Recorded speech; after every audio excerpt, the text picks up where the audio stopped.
Bet online is the fastest and easiest way to wager on all your favorite sports contests and events with first to market odds and lines. Now, find reviews and news for every league, including Major League Baseball, NFL, NBA, NHL, combat sports, esports, and even golf. Bet Online continues to be the top online resource for all sports information from live in-game betting props and futures. Head to Bet Online today or use your mobile device to join today and make your first sports bet. Now, use our promo code BLEAV50 to receive your 50%.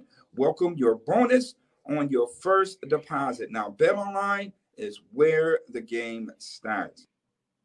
What's going on, everybody? Welcome to another episode of BLEAV in Bills podcast. Not a victory Monday like we're so used to here. The season is over for the Buffalo Bills as they fall to the Bengals yesterday at home. Wasn't a really great performance, but I got two people who are known to put on great performances themselves. We got two legends in the game here. Obviously, Hall of Famer Ruben Brown is with us today. How you feeling today, Rube? I'm making it, picking up the pieces. Yeah, I think we all are picking up the pieces, especially after watching that effort that was put on display yesterday. But, of course, we got the man, legend in 2 games, no Pee-wee, Coach Muki Hawkins. What's going on, Coach? How you feeling, man? What's good? Not a victory Monday, first time in 8 weeks, but something I had to give, you know what I mean? So I'm cool with it. It ain't like that. We've been down this road before, so I'm good. Yeah. Just like my guy, Coach Boom, in the comment section saying, it was a tough one.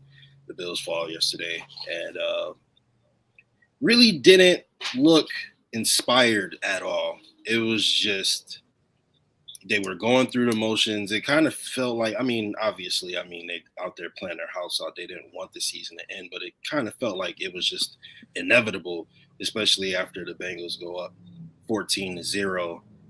You're at half, you're down by 2 scores, you're kicking, you're punting, and it's just the effort yesterday, all 3 phases, coaching, all of it just looked bad all around. Coach, what was your thoughts on the game and just the overall general perspective? They just didn't show up to play. They just didn't show up to play flat out. Like, when you at home, against an AFC defending champion, you're supposed to be ready to play this game. Bills wasn't ready to play this game. Cincinnati came in here, punched them in the mouth, not once, but twice.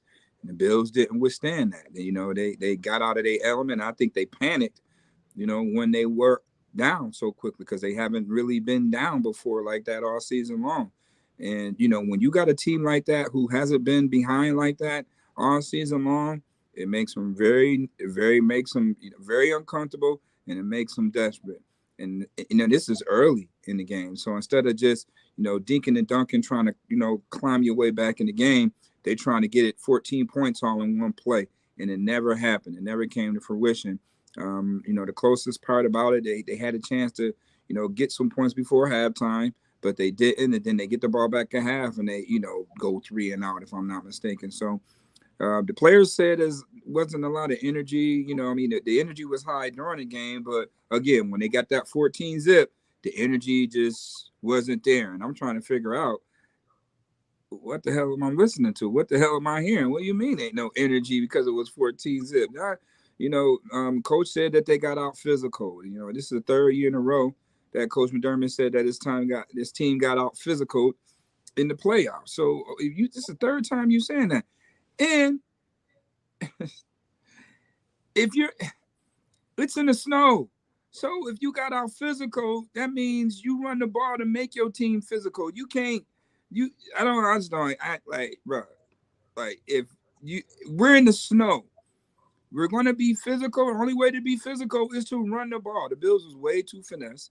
It was too finesse all season long, and it came back to bite them in the ass yesterday. That's my only take on it. And me and Ruben, we sit up here and beg and talk about the run game. They don't play with a physicality, and Cincinnati did, and that was the difference. It certainly was. Ruben, you played in the NFL for more than a decade. You've been in winning locker rooms, you've been in losing locker rooms. First of all, let us know what your overall thoughts on the game were yesterday, and then also tell us, what it feels like to be in a locker room after you just lost, and not even just lost, but like they waited until the biggest game of the year to put on their worst performance of the year. Like, what is that energy like in the locker room after laying an egg? Well, after losing a playoff game, it's really tough, because it's truly the end of your season. The regular season, you lose a game and you go back and like, okay, we'll come back and get them next week. But playoff time, it's a wrap. You got to pack up and you got to go home and you look at yourself and you say, what were we really? What were the true us? We wanted to be. We had aspirations of Super Bowl. What is the true Buffalo Bills of this 2022-23 season? And they showed us that all year, but we were so excited about the potential that we got ahead of ourselves, I would think, in some cases, and also the team themselves, because after playing 13 years in the NFL, the Buffalo Bills showed me plenty of signs along the course of the season to say that they would be classified as a team. Like when I was playing, I would always identify whether it's a front-running team. And what we mean by front-running teams is if they get out in front of you, they're gone.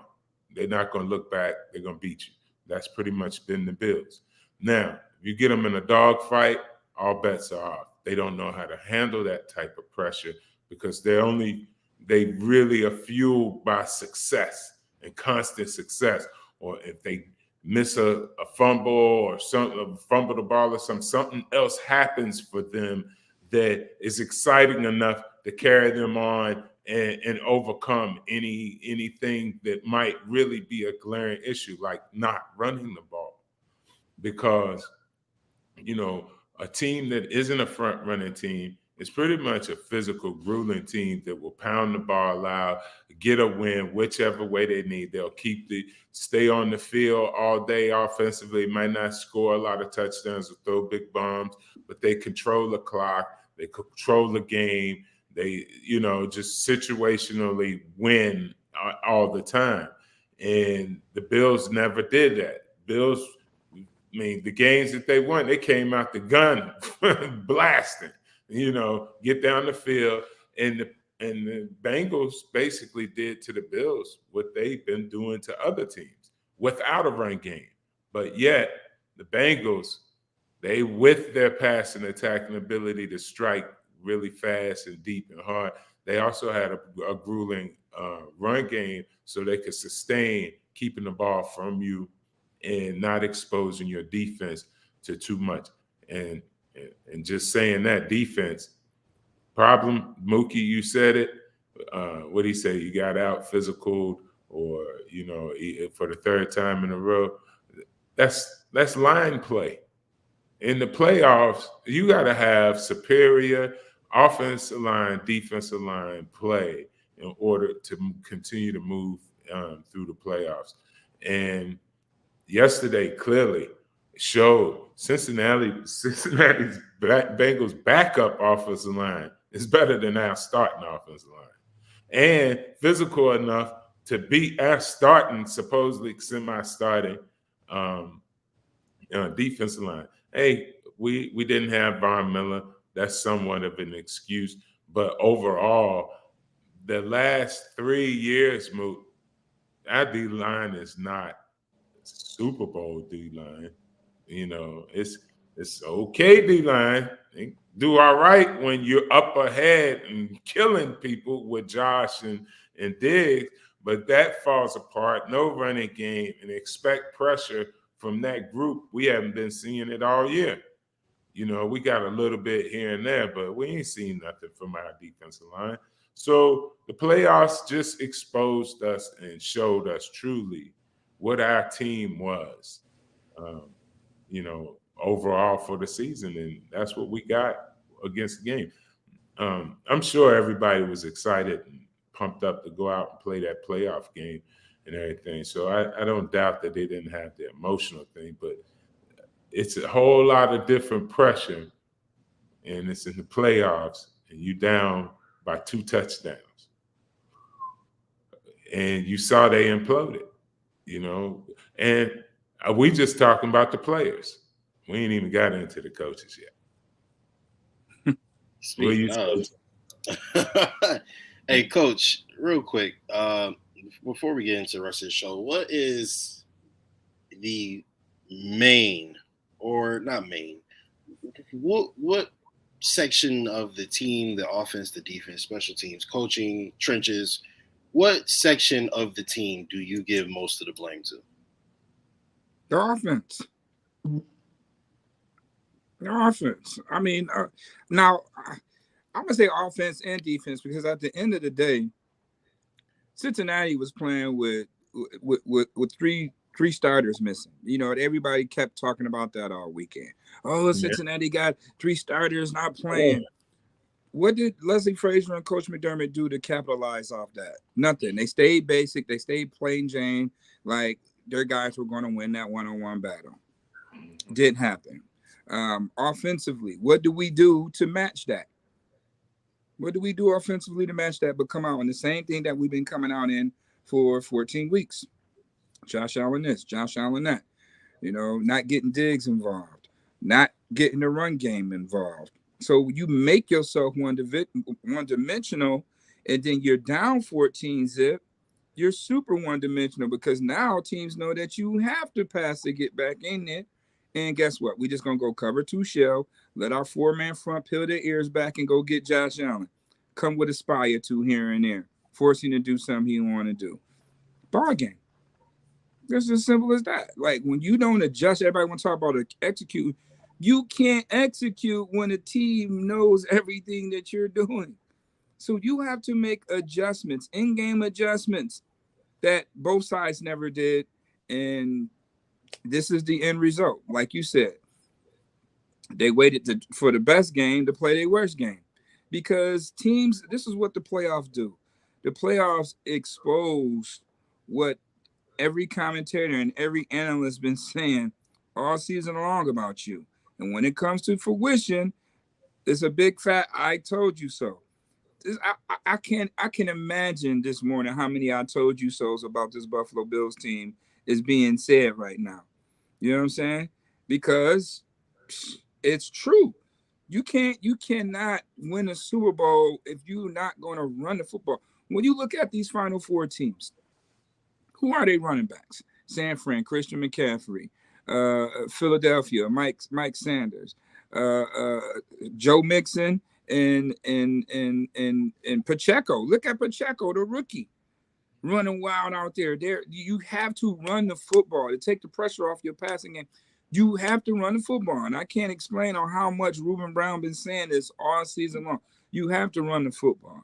Devin Singletary had 5 carries the entire game. James Cook had 6 carries the entire game. Joe Mixon had 6 carries on their second possession of the football game. Joe Mixon had 20 carries for 105 yards, 5 yards of crack yesterday. And then Joe Burrow mixed it up, and then they caught the Bills so wide open on the pass plays. Players are just so wide open because, again, you got 7 men in coverage. Players are still wide open. You got to come up and make the tackle in the snow. They slipping and sliding. Like, you got to switch your style up sometimes. The element of surprise, but they stay so true blue to it. Again, teams use their own scheme to their advantage because the Bills are in their own way, and they're not going to come out of it. And this was the end result. They got their ass whipped yesterday because of that. Because you failed to adjust in game, believe at what works. It don't work. Now you going home, pondering on what it shoulda, coulda.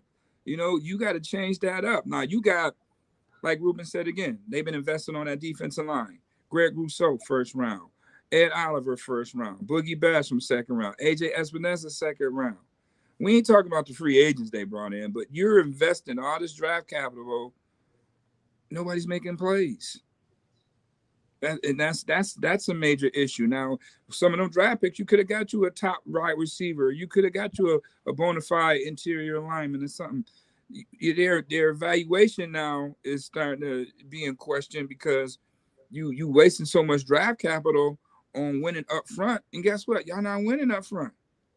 They couldn't get the job done against guys that Cincinnati brought off the street.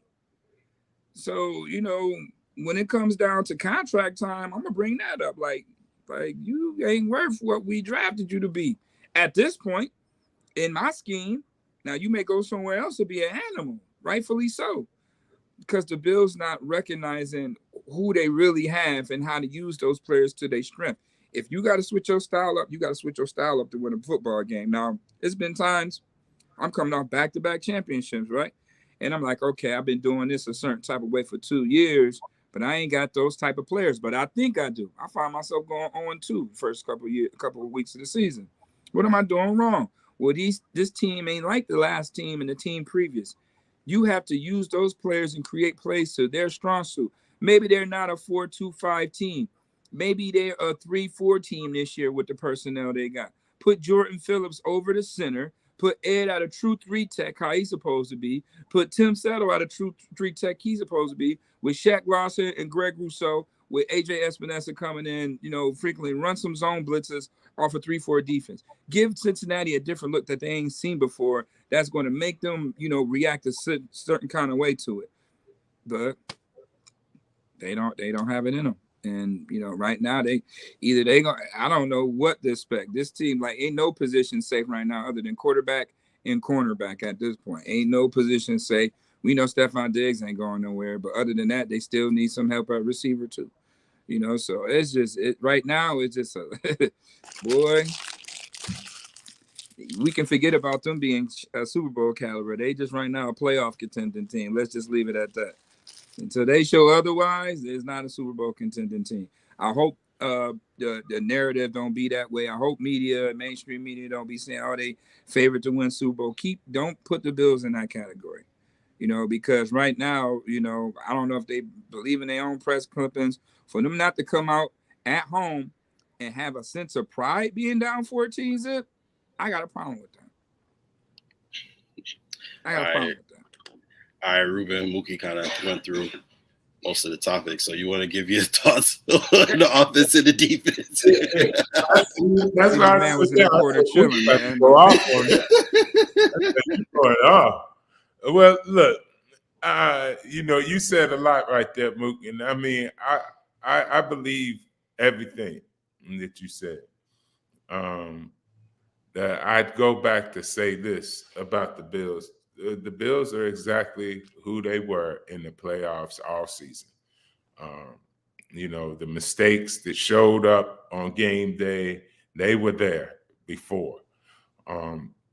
Making adjustments, this is the only thing I would say, Mook, about them and making adjustments. They ain't really make adjustments all season. So they weren't going to make them in the playoffs, and that's not them. They come in with, definitely defensively, they come in with that one system and they're going to run it, and that's just that. Maybe it's time for Leslie to go take it somewhere else. And same thing with the offensive coordinator, for him to really be calling plays and setting up and working with Josh to make him look like he's actually regressed, not good. And then up front, line-wise, we've gone out and did a lot of different things by Josh stuff. And you're right, we drafted some guys, but we ain't hit on our line on defensive side or offensive side to build our team to be that Super Bowl team. We got some good pieces here and there, but we need that line. That line up front was the story yesterday, both ways. And if you have a better line, I think you can do a better job coaching, and definitely coaches that are committed to establishing a run, because everyone knows about this time of year, you need it. You can go the early part of the game season and throw the ball around and do what you got to do. But at the end of the day, you're going to need that run game. And you can't run if you don't have big guys up front. You can't stop it if you don't have the big guys over on the other side that can do so or are producing. So none of that happened on our team. It was happening all year long. So we ran into a bus, saw a team that's well coached. I mean, they a well-coached team. And our team all year showed signs that it wasn't as well coached as it had been or we hoped it would be. And we just pretty much got exposed, I would say. Going forward, shore up the offensive line, shore up the defensive line, and I think we got a shot to continue to be in this position to fight for a championship. Yeah, I was gonna ask, just looking at the game, I give Leslie Frazier, a lot of blame. Some of those formations were just deplorable. 3rd and 4, and you got the corners 10 yards off the receivers. I will never understand that. You just quick out to Jamar Chase and you face up 5 yards. And that was huge 3rd down because they were down by 2 scores. If you hold them to a field goal there, the game is less, you know what I mean? And you take off time off the clock.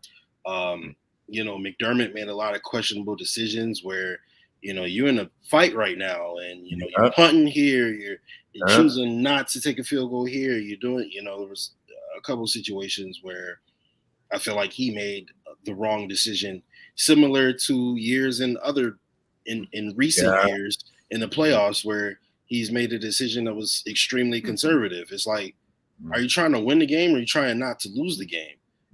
Because if you're trying not to lose, chances are you're going to lose. You're not going to win,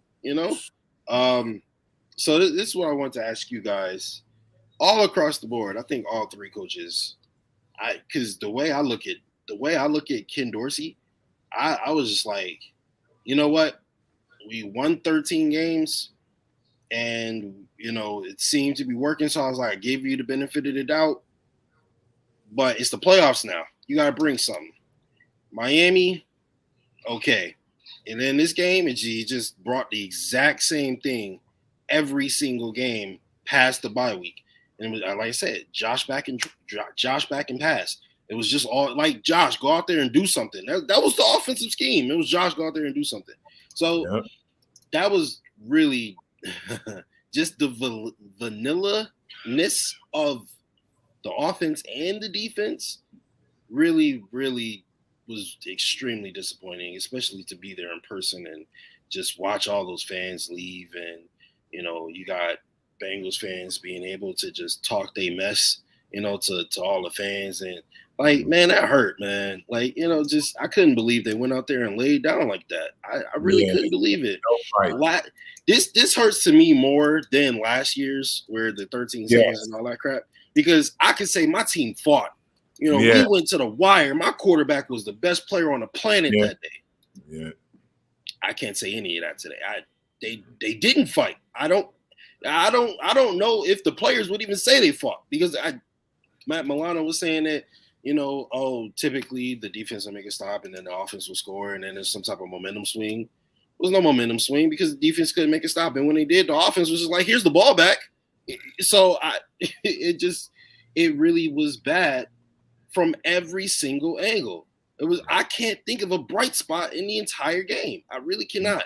So I want to ask you guys, there's a ton of opinions on the internet. Some are more ridiculous than others. Like, for instance, the people saying that we should have got rid of McDermott and upgraded Dayball to head coach. Come on, let's be realistic. That's nonsensical, guys. Like, I respect everybody's opinion, but come on. People want Dayball gone. People want Frazier gone. People want Dorsey gone. And some people even want McDermott gone. So I'm going to start with you, Ruben. Who, if anybody, should be not returning next season?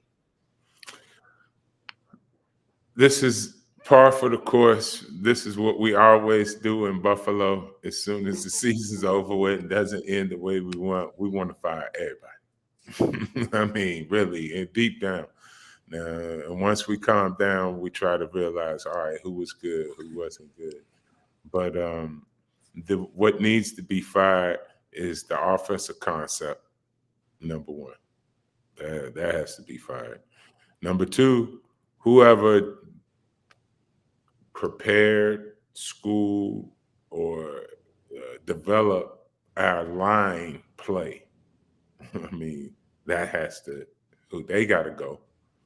And after that, you take your pick, but I don't think the head coach should go. He's fine if he can bring in the right people that will improve these areas that I just spoke of. And I only talked two areas, and you could be winning the Super Bowl. Just do that.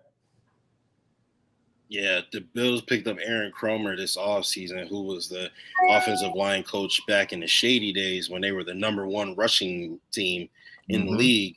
And of course, they don't run the ball now. So it's a bad situation. For me, I'm gonna get to coach in 2 seconds. For me, I want Dorsey gone. I'm not even gonna lie to you. Yeah. I watched him this season. I said him, Shula, and who's the other one? Brady? Left. Yeah, Brady. Yeah. When I look at those three offensive minds, I'm like, yo, there's so much creativity here. We're going to be unstoppable with Josh Allen. Right. There is no creativity in the offense whatsoever. None. I'm sitting here watching the Bengals, quick pass here. All right, motion here, run up this gap. All right, now let's take a deep shot. Let's go to our best player. All right, cool. Now we got Higgins, running across the middle, butt naked. Like, I'm watching all this. Oh, my God, don't get me started on watching the Chiefs game. I watched Chase Daniel go 98 yards because of phenomenal play calling. Phenomenal play calling. There's motions here and pre-snap. It was phenomenal. I was like, oh my God, every single play, somebody's wide open. Yeah. And that's who the ball is going to. Like, the play was meant for that guy to be open, and he is running by himself now. And then you watch the Bills play, and it's just like Josh Allen scanning the field every play. And I'm just like, something needs to happen now. I'm not going to put too much on Frazier. Like, I do give him a nice chunk of the blame. But when I consider that, Sean McDermott is the head coach, and he's also defensive-minded, and B, Leslie Frazier really don't have a ton to work with. His defensive line is really not good. His secondary is full of injuries. I'm not going to put a ton on Frazier, although I do think he did a horrible job yesterday. But Sean McDermott did as well, and Dorsey has been doing a pretty bad job for a little while now. What about you, Coach? Who do you think, if anybody, needs to go?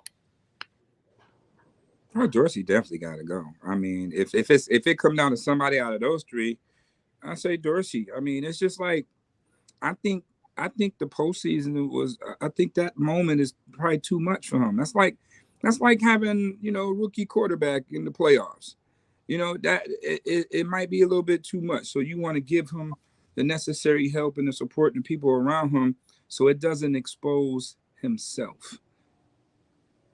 Now being offensive coordinator, you ain't got nobody around you to keep you sane. This is all on you. So with this being all on you, again, dismal in the run game. Like, I'm sitting up here begging for a draw for the running back. Like, they are playing cover 2 shell, dropping 7 back in coverage. Why we just can't drop it down to the running back on the draw? Why we can't do a screen in the most meaningful part of the game? Why are we not doing any crossing routes when the middle of the field is wide open? Why are we not really taking what the defense gives us, just deke and dunk down the field, chip at it? Why are we not getting under center and giving our running back a pitch out? Why are we not doing design rollouts with our quarterback? It's so many things that you can look at this team and say that they're not doing, and you're not playing the team to their strong suits. Cincinnati had the Bills dangling on the string yesterday. They set them up real good with the calls and all of that. How guys is wide open. Had that Hayden Hurst, that fake stand up, hit Hayden Hurst up on the scene. They set that up so beautifully, that, the Bills knew the cause and everything, but that was the new wrinkle. You know what I mean? We don't have no new wrinkles to any of our play calls. There's no element of surprise with this team. And this is why it was so easy for the Cincinnati Bengals. They said it on Monday Night Prepping. They're a very basic team. And guess what? 3 weeks later, they're still the same basic team. That's why Cincinnati had a level of confidence out of this world that they knew that they were going to win the game. They went out there and showed it, punched the Bills in the mouth, and the Bills ain't punched back. And that's just that. You don't have no in-game adjustments from the offensive coordinator, and now it's just bombs over Baghdad versus cover 2 shell. We pressure Josh Allen. He's not going to throw the ball the way he wants to, and he was off the mark. He was off the mark. Didn't get you don't get Stephon Diggs involved. Like, it's your job to be creative enough to get him the ball. Travis Kelce is an unstoppable tight end, and everybody try to double team him, do whatever. He had what, an NFL record 15 catches? Like, come on, man. Like, how we're not creative, don't have enough play design with the weapons that we got, and we're not using them correctly. So if anybody, Dorsey will have to go, my book. Yeah, I don't think it's going to get any better going into next season with him. I think it's just time to bring another guy in. He interviewed for the Carolina Panthers job on Saturday. You're supposed to be preparing your team. Go. You get it. And I don't even mean to be disrespectful. Like, I'm not trying to, like, crap on him or anything. I had high hopes for the guy, but, like, it's clear that he just didn't know what to do with this offense. Like, Muki, you was talking all year. He was like, you know how many points I would put up with this offense?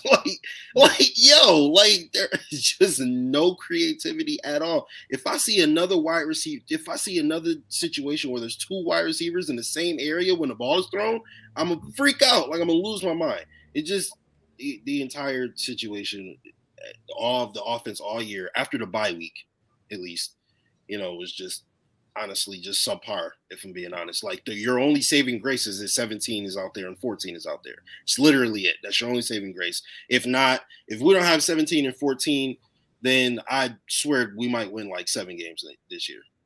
I genuinely believe that. But yeah, with him being the play caller. Yeah, exactly. All right, but speaking of Stephon Diggs, saw a situation on the sideline where he was kind of expressing himself to Josh. Throwing his hands up multiple times, like, what's going on? Also heard reports that he, was in and out of the locker room, got undressed, got dressed, and got up out of there, came back for whatever Sean McDermott was saying, and then got up out of there. First of all, Ruben, you can speak to this. You've been a player, and I'm sure you've been, frustrated with coaching plans and game plans and schemes. First of all, how hard is it to hold your emotion in those moments? And B, do you blame Stephon Diggs for his his actions yesterday? No, I don't blame him, because that's what he always been. He's always been that. I think he's been on a good run of being quiet, and there hadn't been any adversity.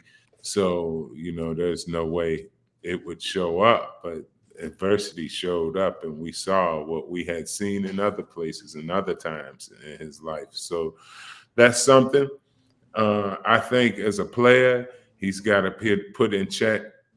Unfortunately, I've been a victim to it, of yelling and screaming on the sideline, throwing my helmet down, stomping off, and stuff like that. I've definitely been a victim of that. But at the end of the day, I sit in for the meetings and stuff until they throw me out. They get rid of me. That's a different thing. But I'll be there, and I'll try to be there for my players. I've gotten into arguments with some of my best friends, me and John Fina, me and Olin Cruz. Got into really heated arguments and stuff, but we've been able to, just understand that was the competitive deal and not anything personal. So it's hard to watch, because it's something deeper that they need to address, because, listen, it's not a good look for the team. All right? It's not a good look for him. Now him and Josh are going to have to discuss this all until next year, and it could frustrate him and have him, get ticked off about it and turn it into a whole thing when it should be a thing. And also us watching it should just be like, yeah, Stephon will do that. You know what I mean? You're not throwing it to him. He's going to say, what the fuck? And I mean, I've been on the team with a lot of great receivers. You don't throw it to them in crucial times. They think they can contribute. They're going to say, hey, fuck the cameras. Get this ball over here to me, But and like I would tell my top receivers when they would do that, they're like, hey, not right now. You can't, like, wait till we go to the locker room or get them in the shower, or, pull them where nobody can see. That's a part of being a premier, the top level, receiver or guys like that. That's when you can do that. The Bills don't need what he did. He don't need it. And just to call it out and call it what it is, wrong. I done did it. And people told me I was wrong when I did it. You know what I mean? So why wouldn't I say to another brother, like, yo, man, I done did it, so don't do it. Yeah. It's not good. I respectfully concede to you, as the former player and everything. I'll just say this before we get out of here. Stephon Diggs, to me, has been being very patient with this offense. He's been perturbed for quite some time now. And he finally let it go in the biggest game of the year. And, if the leader of my team isn't that emotional, then I might feel some type of way about it. I'm glad he was that emotional. I'm glad he let everybody know how frustrated he was. Personally, I'm happy about it because I think that's what we need. Somebody needs to speak. Yeah. All right. Y'all wanna do y'all ending segments, or y'all wanna just? Oh man, I think we did it. We did it. And that the Stephon Diggs rant is because of Dorsey. He ain't do it with Dable. Yep. He ain't do none of this with Dable. So it's all on the offensive coordinator not being creative enough to get your star player the ball, even if he is being double teamed. You use him as a decoy the right way instead of just having him run off, and then we still can't get the ball. We can't move the sticks. So if you're not moving the sticks with him not touching the ball, I don't understand. I just don't understand that concept. So yeah, he vented to me. He still vented. Like when he had, like how he touched the ball 6 times against Miami in the first half and having 100 yards, and then don't touch the ball no more. Like it ain't that much adjustment that the other team did in the world that to say to take Stephon Diggs away. You know what I mean? The play calling is taking Stephon Diggs away. Yeah. And that's why he's upset. And everybody want to point at Stephon Diggs, oh, he's not a team player, he's a bad guy. No, the guy want to win because we have a better chance of winning with the ball in his hands. Who else we going to put the ball in the hands to if all we doing is throwing the football? We not running the ball. So who we throwing the ball to? Duh. Yeah. So that's why that rant comes with Stephon Diggs. You know what I mean? Yeah, he obviously is frustrated by the play calling. Nothing else. Yeah. Nothing else. All right, guys. Listen, there's a lot to discuss this offseason, so you guys will be seeing us back here. But we're going to go ahead and get up out of here for now. So, Coach, go ahead and send us out, man. Pac-Man, I don't know if somebody gave you some intel what you was talking about during the course of the damn week, but that's okay. Y'all sent us home. We're going fishing, but that's all right. We still believe. Bet Online is the fastest and easiest way to wager on all your favorite sports contests and events with first-to-market odds and lines. Now, find reviews and news for every league, including Major League Baseball, NFL, NBA, NHL, combat sports, esports, and even golf. Bet Online continues to be the top online resource for all sports information from live in-game betting props and futures. Head to Bet Online today or use your mobile device to join today and make your first sports bet. Now, use our promo code BLEAV50 to receive your 50%. Welcome your bonus on your first deposit. Now, Bet Online is where the game starts.